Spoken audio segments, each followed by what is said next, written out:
Hi guys, welcome back to the channel. Today we are featuring this brand new release from Squale. This is a Corallo, which is basically Italian for coral. It's available in a couple of different flavors. We have the all blue version here. There's also a blue and black version bezel available. These two are both limited to 300 pieces only, and they are named on the back of the watch as well. They're all numbered up, I should say. And there's also a model which is sky blue, and it's got a matching period bracelet to it. That's available on the website only. This one, I believe, is sold out, so once they're gone, they are gone. The name on this watch is a little bit strange because they're saying it's a Corallo new old stock 2008, but in their blurb they refer to the 80s kind of proportional sizing, which I do understand where they're coming from, but when it comes to the sizing, I find they're a little bit strange to say the least. But first, I've got to say a massive thank you to the team over at First Class Watches of Kenilworth for allowing me to review this piece. Lots of cool, interesting watches, some you don't always see in many of the other places. So if you're nearby, I'd strongly recommend popping in. If you're a little bit further afield, well, I'll leave a link in the description below and at the bottom of the page down. All I ask is if you do contact them, please mention the channel. So sizes. This is where it gets strange. They're very proud to say it's 36.8mm, but I'm struggling to find anything near 36.8mm, and this is why I always say, just because a manufacturer says a number doesn't mean the number is correct. I've had people tell me I'm absolute full of rubbish, manufacturers never lie, but here you go. Okay, so 39.3mm. Okay, let's go, maybe I've left out those bits there and they've gone right to the edge of the case and bezel there, so that must be it, mustn't it? 38mm. Okay, so I'm really struggling. I think maybe the case back might be sort of close. Is that? That could be somewhere near the actual case back, maybe. What that's got to do with the dimensions of the watch, I have no idea. And then this continues on the front. I think they say it's sort of 10.5mm, but as you can see, that's not 10.5mm at all.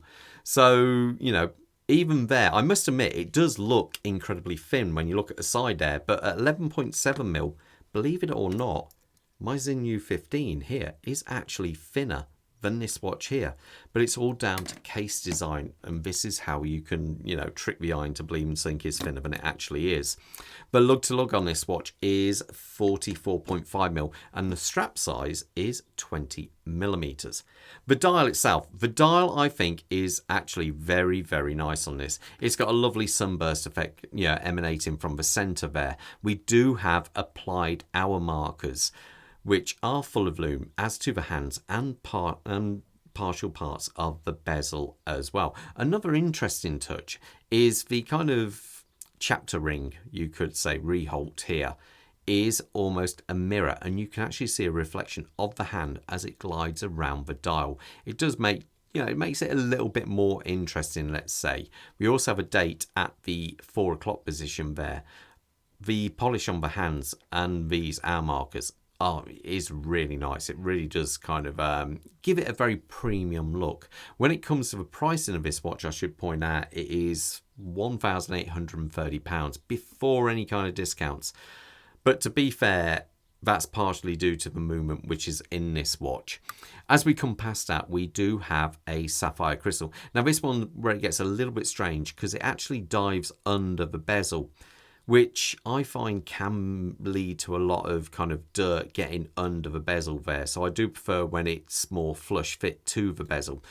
But as you can see, we have an aluminium bezel which has been turned. You have radial brushwork on there, and you do have, has this been applied, or I think this has actually been machined out there. So you do have, when I say machined out, just recessed slightly. So it means that white should last a lot longer rather than just being printed onto the blue there. The bezel action, let's try it. It is a little bit hard to purchase because it is just so curved down, but let's try to, that's maybe a little bit easier. I do find you have to press on the actual bezel to get it to rotate. Feels like a 60 clip bezel. Is there back plate? Yeah, there is. Let's get it to, does it line up?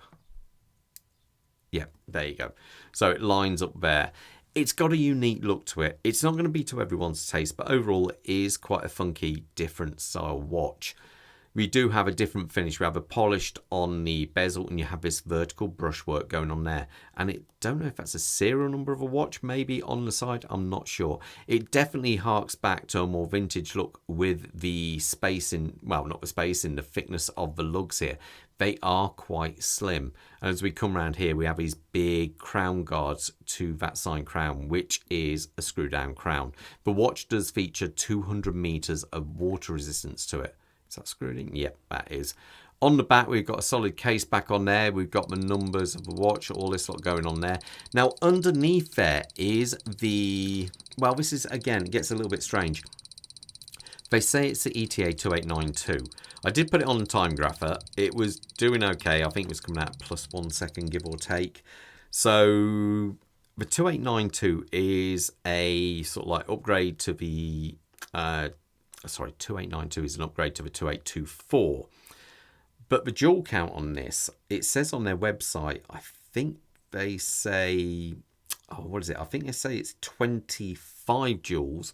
Well, that doesn't equate to the 2892. That would be more an SW300, which is a clone of a 2824. And in that case would be better because instead of the stated 42 hours of power reserve, it could be 56. But I didn't test it to actually see what that is. So it's a little bit strange, this watch. They say one thing and you'll tend to be getting another.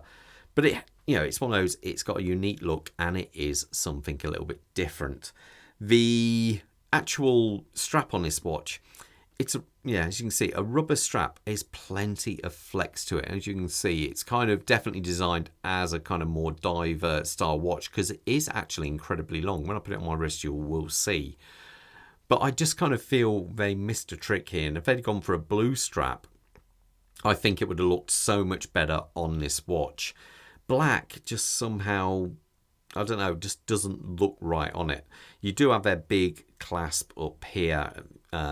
You are featured with 2 floating keepers, which seems a little bit strange. I'm surprised one's not fixed. But overall, it is a little bit different. Let me put it on my wrist so you've got an idea how it looks. Quick wrist check. I'm wearing my Peacock Witness tourbillon, which I'm absolutely enamored with. I really, really like this watch. This isn't the original strap though, but it is just simply gorgeous. I really like that. And Bob has got on the Zin 103 ST. Classic chrono, really. My wrist size 7¼ inches or 18.5 centimeters. So let's put this on. Let's see if I just... It's a little bit awkward with a rubber strap. There we go. So that's it on my wrist there. So it doesn't, it doesn't look particularly small in any way, shape or form. But do you notice how much of the actual strap comes around? You'd think that it's been a slightly smaller watch, it would be aimed at the smaller wrist. But to be fair, I reckon, there's only 2 more keepers really on, 2 more holes to go into. So if you've got a really small wrist and you were thinking of buying this, I've got a feeling you might run out of strap. It's a little bit of a strange one, this watch.